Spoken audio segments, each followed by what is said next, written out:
Fellows, thank you. And may God bless you for joining me once again on Africa, my Heritage TV.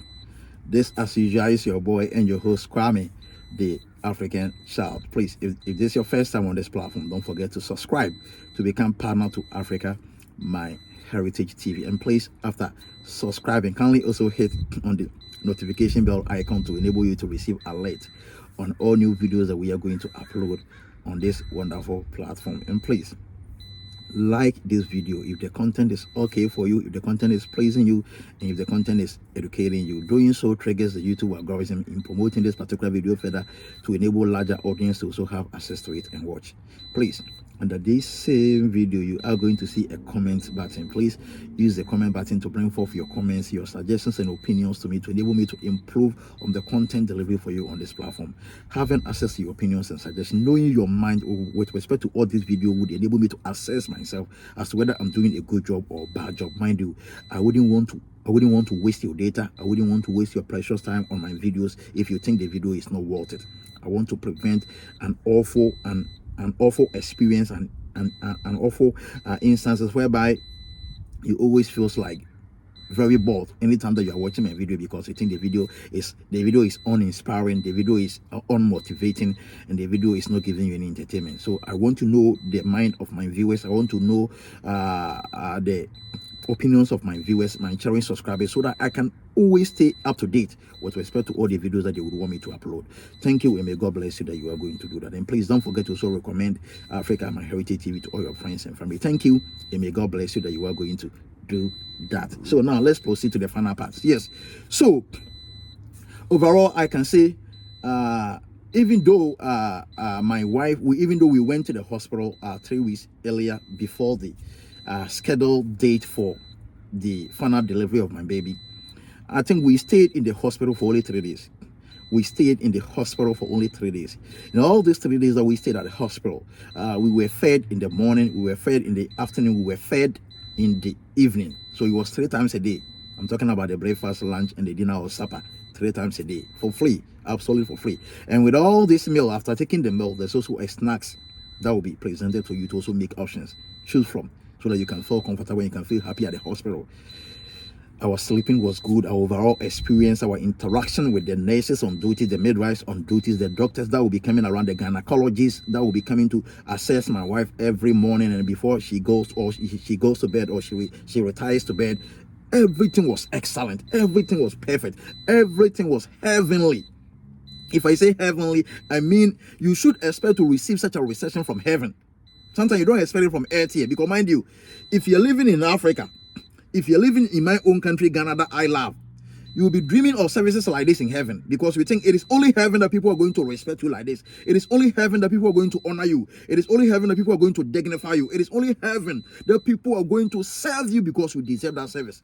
So if you're in Africa, if you're in Ghana, you're going to dream that certain services and incidents and experiences and events like this could only happen in heaven. But I'm telling you, no wonder I enjoyed it in heaven, because I'm living on heaven on earth. I'm living on paradise on earth. I'm living on the most greatest country on earth. So we enjoyed all these services for free.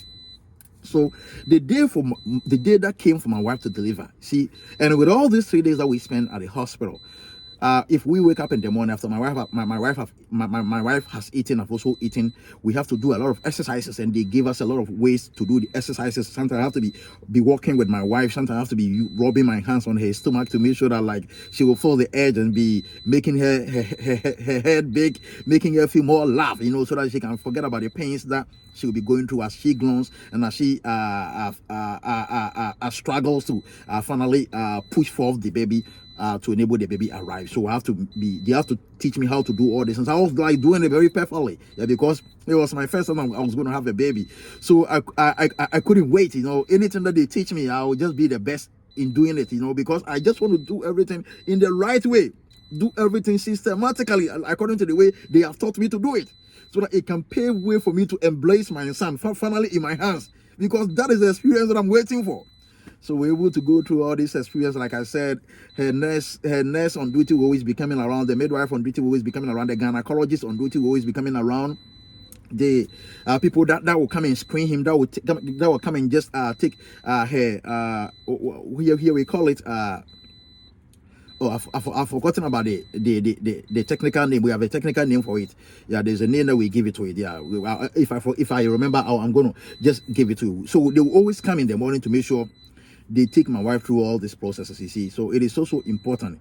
It is also critical for my wife to have all this experience so that they can deem her as fit, as fully ready for the final push to enable the baby to come. So finally, that particular time in the day that we're waiting for came, that my wife, to my surprise, and you see, that was my first time experience witnessing a woman who is getting ready to give birth. Oh my goodness, what an experience that I don't want to close my eyes off. What an experience that I don't want it to just go away from me. I don't want to forget it. It was so beautiful, it was so amazing. And at that particular instance, at that particular day, that particular time, I was always giving glory to our Creator. I was always giving glory to our Maker. How He created all these things, how He made all these things possible.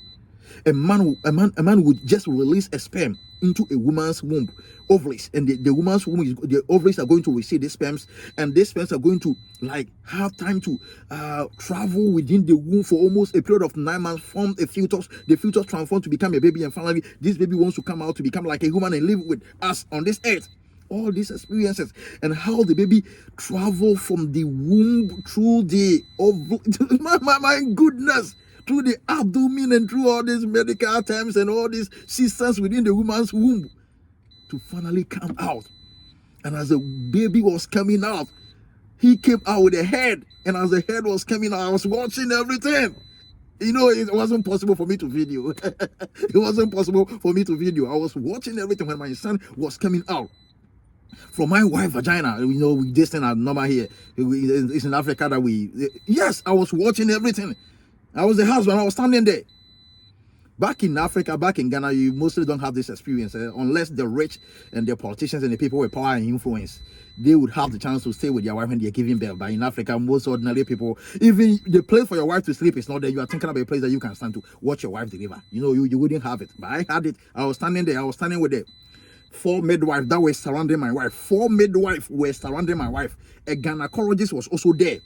There was also like there was another person who was making sure that my wife's heart is reading well, all the body signals, everything, the temperature, the blood is circulating, everything is in perfect mood, everything is in the way that it's supposed to be, everything is functioning correctly. There were a lot of people in the room. They were all surrounding my wife. Just a little baby, just a single baby that we are delivering. We were having a team of almost about 9 people surrounding the bed, including myself, also standing there. And I was holding the hand of my wife because they wanted me to do that, to signify to my wife that I'm there, I'm here with her. Whatever be the occasion, whatever be the incident, whatever that we are going to go through, I'm staying with her. We are going through together. Even though she will be the one to feel the pain, but I'm also standing there right in the bed to make sure she can have the strength and the edge to deliver the baby safely. We went through all this toughness. Man, it wasn't easy. I respected women and more. You see, I respect women a lot. I respect women a lot, even from my infancy, from the day that I started growing up. The day that I started growing up and started to learn the basic ethics of life. I have always respected women. But in that particular day, the respect, the love, and the honor I was giving to women, it increased to 1,000%. It increased to 1,000%. I realized, man, you don't have to joke with a woman. You don't have to mess up with a woman, because women or ladies have to go through a lot in giving birth to our children. I respected my wife, and I loved her the more in that particular instance and in that particular experience. So we were just finally there. The baby was still probably stubborn. You know, the baby doesn't want to come. You know, sometimes they will be putting their mummies in stress, you know. They put them through a lot of stress, you see. They go through a lot of panic attack throughout all this period. It's not easy, my brother. I'm telling you, it is not easy. Like, I'm narrating this incident and you can see me laughing, but that time I wasn't laughing. No, it got to a time that I was crying because my wife was crying. She was feeling the pain. She was crying. She was yelling. She was groaning. I cannot do this. I can't do this. I can't do this breakthrough. I'm not sure I can bring forth the baby. So you go to a time that they needed to stop. and to ask my wife if she feels like she doesn't have the strength or the energy to push the baby on her own. They can take her through the operation or the surgery or through a special process to make sure they can take out a baby. And my wife said, no, there's no way. As an African lady, as an African woman, I'm going to lie for you to operate on me, or do surgery on me to take out my baby. I'm going to push my baby. The pain that I needed to go through in pushing forth this baby to enable the baby arise safely is what bonds me and my baby. It's what deepens the love between me and my baby. So no matter what, despite all the pains that I'm going through, despite my groanings, despite me saying I cannot do it, I'm still going to make sure I'll bring forth my baby. And I agreed with my wife perfectly, because when we were leaving to the hospital, I told my wife, there is no surgery. You are not going to any surgery. You wouldn't go through any surgery. You wouldn't go through any special process or any special operation to make sure they will bring forth our baby. You're going to push forth this baby.